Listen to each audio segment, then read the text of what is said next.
de suite. Il aurait pu être Premier ministre, Guy Carlier. Bah oui. Ouais, Premier ministre de l'humour. Il y avait des rumeurs qui le disaient. Et, Il n'a pas voulu, je crois. Bonjour Guy. Bonjour Guy. Bonjour Cécile, bonjour Benjamin, bonjour à tous. Permettez-moi tout d'abord de vous dire, Benjamin, qu'avec vous, cette matinale a quand même une autre allure et que vous aviez bien raison quand vous m'avez confié hors antenne, je cite, en une semaine de matinale, tu vas voir comment je vais le becter, le Patrick Roger, il va se retrouver à la météo des plages. Absolument. Sérieusement, Ben, je suis surtout soulagé d'avoir affaire à vous un lundi matin, mon cher Benjamin, car avec Patrick Roger, ma chronique de début de semaine doit systématiquement être consacrée à ces stages d'expression corporelle auxquels il s'adonne chaque week-end dans des clubs spécialisés. Je l'entends encore de sa voix enthousiaste me dire « Oh, j'ai découvert un petit club de rencontre à Saint-Amand-les-Eaux, le Coussi-Coussa. Il faut absolument que tu fasses une chronique sur leur soirée à thème. Hier, c'était amitié virile et latex. » C'est triste parce que voilà un homme qui était pratiquement le Larry King français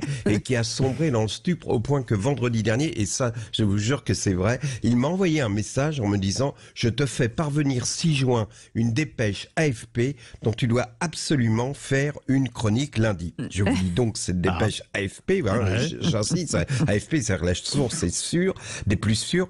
Samedi 21 mai a eu lieu dans le club délicatement intitulé le Sex Park à Oberenfelden en Suisse, un concours de fellation. Mais non. Et donc la boîte, si c'est authentique, vous pouvez vérifier, avec des affiches. Le problème, c'est qu'il y avait des affiches partout dans cette ville indiquant on pourra apprécier, tester en public les talents de fellation de 8 grandes spécialistes, le tout pour la somme de 90 €. Donc évidemment, les habitants de la petite ville ont protesté parce que le club avait inondé la ville d'affiches. Et le directeur de la boîte s'est défendu avec cette phrase merveilleuse: mais je suis obligé de faire de la publicité pour un concours de fellation, car pour un concours de fellation, le bouche à oreille ne fonctionne pas. Et ça, évidemment, le problème, c'est l'oreille.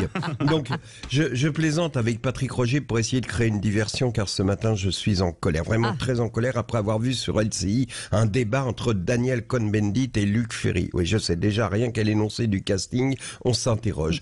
On s'interroge parce qu'au moment où la France est gagnée par une prise de conscience écologique, au moment où l'on trie les déchets, la poubelle jaune, tout ça, bref, au moment où nous sommes en pleine mutation, on oublie que l'écologie, c'est aussi la gestion des débris humains. Et à cet égard, ce débat entre Cohn-Bendit et Luc Ferry sur LCI, c'est un peu comme si on laissait traîner de vieux emballages vides sur la chaussée, ou bien le combat de 2 vieux appareils ménagers hors d'usage qu'on ne se résout pas à emmener à la déchetterie. Alors on les met à la cave, de temps en temps on les remonte et on les rebranche pour voir si par hasard ils marchera encore. Et on sait bien que ça va faire un court-circuit, que c'est ridicule, que ça va faire sauter les plombs.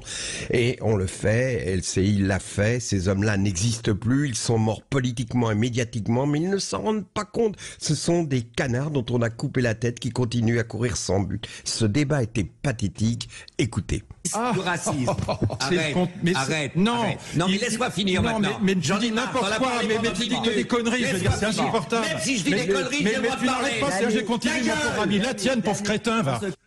Ah oui, quand même. Oui. Ta gueule, la tienne, pauvre crétin. Dans les EHPAD, les très vieilles personnes parlent comme des enfants. Cohn-Bendit et Luc Ferry, c'est un EHPAD médiatique. Ils ont régressé au stade de la maternelle. Je suis cruel, oui, c'est vrai. Je suis cruel, mais ce qui est insupportable, c'est que ces deux-là font semblant de s'affronter, mais ils sont copains comme cochons. Après l'émission, ils sont allés bouffer ensemble la blanquette à l'ancienne de chez Lippe. Et évidemment, ce matin, tandis que vous nous écoutez, avec les difficultés d'un lundi matin, avec des problèmes d'enfants malade à faire garder, avec une panne dans le RER, avec l'angoisse qui grignote vos entrailles parce qu'on est le 23 et que vous avez encore une semaine avant la paye de fin de mois. Au même moment, Luc Ferry et Cohn-Bendit dorment la bouche ouverte, exhalant dans leur sommeil un pèse sonore aux effluves de blanquette à l'ancienne dont ils passeront l'addition en note de frais. Alors si on pouvait, une fois pour toutes, mettre Cohn-Bendit et Luc Ferry sur le trottoir le jour du passage des encombrants, ça constituerait un très grand progrès dans la lutte contre la pollution intellectuelle. En football, ça s'appelle un énorme tacle. Ça, merci beaucoup en tout cas, Guy Carlier.